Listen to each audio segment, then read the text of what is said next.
چاہا تھا یوں ہو جائے، ہاں مجھ سے پہلی سی محبت میرے محبوب نہ مانگ، مجھ سے پہلی سی محبت میرے محبوب نہ مانگ۔ یہ پارٹ مجھے کافی اچھا لگتا ہے اس گانے کا کہ انگنت صدیوں کے تاریک بہمانہ تلے ریشم و اطلس و کم خواب میں بنوائے ہوئے، جا بجا بکتے ہوئے کوچہ و بازار میں، جیس گرد میں لتھڑے ہوئے خون میں نہلائے ہوئے، لوٹ جاتی ہے ادھر کو بھی نظر، کیا کیجے ابھی دلکش ہے تیرا حسن، مگر کیا کیجے اور بھی دکھ ہے زمانے میں، محبت کے سوا راحتیں اور بھی ہیں، وصل کی راحت کے سوا، مجھ سے پہلی سی محبت میرے محبوب نہ مانگ، مجھ سے پہلی سی محبت میرے محبوب نہ مانگ۔ اچھا، it's one of my favourite song اور میں اکثر سنتا ہوں، اور مطلب سارے اس کی جو ورڈز ہیں مجھے یاد بھی ہیں، اور پھر وہ فیل بھی مجھے پتا ہے کہ کیا ورڈ کا کیا مطلب ہے۔ یہ بڑی بات ہے کہ مطلب آپ نے اس کو بھی کنٹینیو کیا ہوا ہے۔ مجھے یہ بتائیے کہ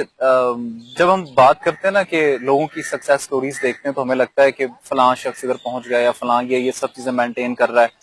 اور بڑا ایزی بھی ہوگا، لیکن جب ہم بیک گراؤنڈ دیکھتے ہیں، جب پتہ چلتا ہے، کیونکہ ہمارے تو سارے دوست ہیں اس فیلڈ کے، تو ہمیں پتہ ہوتا ہے کہ کتنی مشکلات سے گزر کے کون کہاں پہنچا ہے۔ آپ کے لیے کیا کیا مشکلات آئی ہیں؟ میں مشکلات اس طرح نہیں کہوں گا کیونکہ میری فیملی نے مجھے ہمیشہ سپورٹ کیا ہے، تو مشکلات ان سینس میں ایسا کہوں گا کہ میں نے اپنے آپ کو گروم کیا، گروم کرنے میں بہت سی چیزیں آ گئی، چونکہ ہم آج کے دور کے اگر جرنلزم یا صحافت کی بات کرتے ہیں تو وہ سوائے ایک قلم سے نکل کر اب آپ ہمیں جیسا ٹی وی اسکرین پر دیکھتے ہیں، اس کے علاوہ یوٹیوب چینلز وغیرہ تک آ گئی ہے، تو اس میں آپ کو اپنی گرومنگ میں یہ چیزیں جو ہے یہ پہلو نمایاں رکھنے پڑتے ہیں کہ آپ کو آج کے ایک صحافی کو ایک اچھی آواز کے ساتھ، اس کے ساتھ ایک ویژول سٹوری کو بنانے کے ساتھ، اس کی ویژولائزیشن کے ساتھ ساتھ آپ کے پاس ایک ایڈیٹنگ سکل بھی ہونا چاہیے، کیونکہ اگر بہترین ایڈیٹنگ ہوگی تو آپ اپنی جو ایک آڈینس ہے اس کو اٹریکٹ کر سکیں گے اور اپنی بات بھی بہترین طریقے سے پہنچا سکیں گے۔ تو میرے لیے گرومنگ سٹیپس تھے کہ میں نے پہلے اپنی سنگنگ یا پھر اس کے ساتھ ساتھ پھر میں نے اپنی شاعری پر کام کیا، اور 2023 سے آنورڈ جو ہے میں ایز اے صحافی جو ہے وہ پروفیشنل طریقے سے کام کر رہا ہوں۔ پہلے میں as a freelance journalist کام کرتا رہا ہوں، میں پی آر ڈپارٹمنٹ یونیورسٹی کے ساتھ بھی متعدد پروجیکٹس کر چکا ہوں، اور بھی ڈفرینٹ پروجیکٹس ہیں، تو میں اپنے آپ کو گروم کرتا گیا، اور اس میں میرے پاس میں نے اپنے اکوپمنٹ کو اپ گریڈ کیا، وہ بھی بہت ضروری ہے آج کل کے دور میں، اپنے اکوپمنٹ کو اپ گریڈ کیا، اس کے ساتھ ساتھ میں نے یہ اسکلز سیکھے، اور یہ اسکلز جب سیکھے تو میرا کام جو ہے مزید اچھا ہوتا گیا اور ناظرین کو بھی پسند آتا گیا۔ اچھا، جب شاعر بیٹھا ہو اور وہ اس سے یہ نہ سنا جائے اس کی جو فیوریٹ غزل اشعار ہوں تو وہ پھر بات ادھوری رہ جاتی، کیا سنائیں گے؟ تو ایک غزل کے جو کہ مجھے بہت پسند ہے، اپنی لکھی ہوئی، اس کے چند اشعار ہیں کہ سفر طے محبت کا کرتا رہا ہے، تڑپتا ہوا خود سے لڑتا رہا ہے، اجل سے وہ انسان کبھی ڈرتا تھا جو، اجل سے وہ انسان کبھی ڈرتا تھا جو، تمنا مرگ کی وہ کرتا رہا ہے، اور حسینوں رہی چاہ ازل سے تمہاری، حسینوں رہی چاہ ازل سے تمہاری، کہو تم کہ وہ ہم پہ مرتا رہا ہے، کہو تم کہ وہ ہم پہ مرتا رہا ہے، جسے ہم سمجھتے رہے رقبہ اپنا، جسے ہم سمجھتے رہے رقبہ اپنا، کہ دل وہ مکینوں سے بھرتا رہا ہے. اور اس کا مقطع ہے کہ اکیلا علی اب کے دیکھا اسی کو, اکیلا علی اب کے دیکھا اسی کو, فلاں بن فلاں جس پہ مرتا رہا ہے, ہائے ہائے ہائے. فلاں بن فلاں جس پہ مرتا رہا. اچھا یہ بھی بڑی چلیں یہ تو ایک ڈیپ ڈسکشن ہو جاتی ہے اور اس کو ہم نہیں لے کے چلے, لیکن انفارچونیٹلی اچھا ایک سوال ہے, چلیں اب کیا کروں وہ سوال آ گیا, اب رہا نہیں جا رہا. اکثر جو لوگ جو ہے نا عشق میں برباد ہوئے ہوتے ہیں نا شاعر وہ بنتے ہیں, یہ ایک لوگوں کی تھنکنگ ہے, میں نہیں کہہ رہا. آپ کیا کہیں گے اس حوالے سے؟ اچھا میں اس حوالے سے کہوں گا کہ میں اپنی بات کروں گا, کیونکہ میں ہر ایک کا تو لائک ظاہر نہیں بتا سکتے. پرسپیکٹیو علیحدہ ہوتا ہے. تو میں نے جس آپ کو بتایا کہ میں نے حبیب جالب صاحب کو پڑھا, تو وہاں سے مجھے ایک شوق ہوا. اور یہ ہے کہ آپ جب جان ایلیا صاحب کے متعلق بھی کہا جاتا ہے کہ انہوں نے فینٹیسائز کیا ایک خاتون کو اور ان کے متعلق جو ہے وہ شاعری کہی. تو لائک یہ ہے کہ آپ کی زندگی میں بہت سے پہلو ہوتے ہیں, آپ سیاسی طور پر بھی لکھتے ہیں بعض اوقات چیزیں, آپ معاشی طور پر اور معاشرتی طور پر بھی لکھتے ہیں. اس کے ساتھ ساتھ یہ ایک لائٹ پہلو آ جاتا ہے, تھوڑا سا انٹرٹینمنٹ کے لیے آ جاتا ہے, جس کو تمام پیار محبت اس تو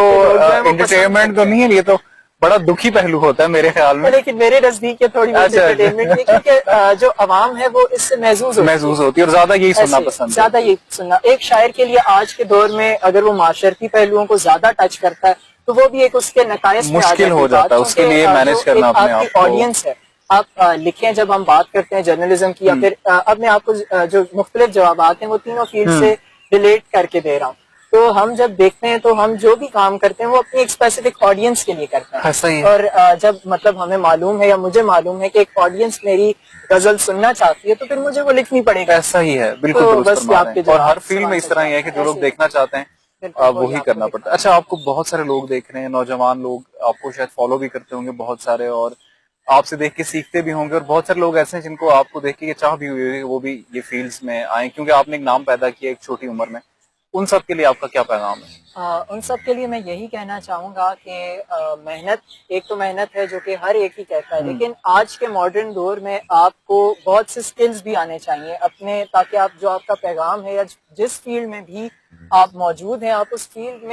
فیلڈ کو یوٹیلائز کرتے ہوئے اپنی ایک پہچان بنائیں اور اس کو ایک اچھے طریقے سے یا پازیٹیو وے میں اپنے تھاٹس کو کنوے کریں. کیونکہ ہم دیکھتے ہیں کہ پروپیگنڈا اور دیگر چیزیں اتنی آ چکی ہیں, بائسنس اتنی آ چکی ہے کہ جس کے تھرو جو میڈیا ہے, میڈیا کی فیلڈ کو بھی اب بہت سی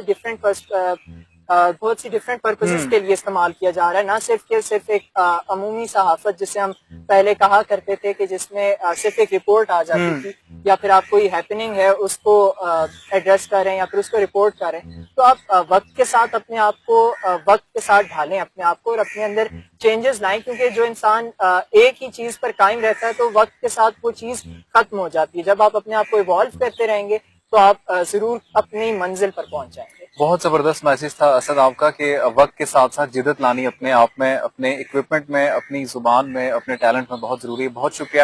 امید ہے کہ جی آج کا پروگرام آپ نے پسند کیا ہوگا. انشاءاللہ نیکسٹ ویک آپ سے دوبارہ ملاقات ہوگی. مجھے دیجیے اجازت. اللہ حافظ.